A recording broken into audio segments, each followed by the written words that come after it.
ക്രൈസ്തവർ ഒന്നിച്ചു നിന്ന് ജയിക്കാതെ ഒറ്റയ്ക്ക് നിന്ന് തോൽക്കുകയാണെന്ന് പാലിയൂർ ഫൊറോന വികാരി arch priest doctor Davis Kannampuzha.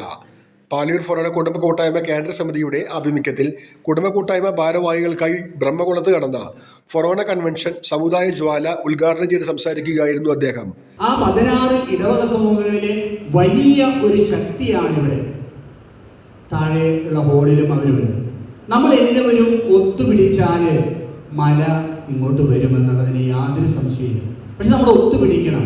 ഞാൻ ഇപ്പോഴും ഓർക്കുക, നമ്മുടെ ദീപികയുടെ കൊച്ചേട്ടനായ കണ്ണൻ ചെറിയച്ചൻ പറഞ്ഞതാണ്, നമ്മളൊക്കെ ഒരുമിച്ച് നിന്ന് ജയിക്കാൻ ഇഷ്ടപ്പെടാതെ ഒറ്റയ്ക്ക് നിന്ന് തോൽക്കാൻ താല്പര്യമുള്ളവരാണ്.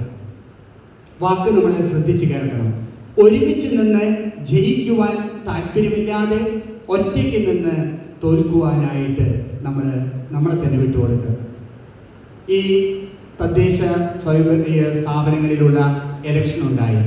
അപ്പം എൻ്റെ മനസ്സിൽ ഒന്ന് തോന്നി, നമ്മുടെ ഈ ഫൊറോനയിൽ വിവിധ ഇടവകളിൽ നിന്ന് തിരഞ്ഞെടുക്കപ്പെട്ട പ്രതിനിധികളെ ഒന്ന് വിളിച്ചു കൂട്ടണം. ഞാൻ നമ്മുടെ ഫൊറോന കൗൺസിലിൻ്റെ സെക്രട്ടറി ലാസർ മാഷാണ്. ലാസർ മാഷുമായിട്ട് സംസാരിച്ചു. 22 പേരാണ് നമ്മുടെ ഈ ഫൊറോനയിൽ നിന്ന് ഈ ഇലക്ഷന് ജയിച്ചവർ, തദ്ദേശ സ്വയംഭരണ സ്ഥാപനങ്ങളിൽ വിജയിച്ചവർ.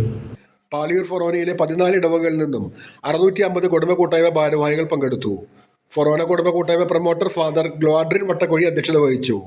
ഫൊറോന കേന്ദ്ര സമിതി convener Thomas Cheramal, father Davis Panamkulam, അതിരൂപത കുടുംബ കൂട്ടായ്മ സെക്രട്ടറി എ ഡി ഷാജു, കുടുംബ കൂട്ടായ്മ കേന്ദ്ര സമിതി സെക്രട്ടറി ലോറൻസ് നീലങ്കാവിൽ, അന്ന ബാബു, ജ്യോതിഷ് ബാബു എന്നിവർ സംസാരിച്ചു.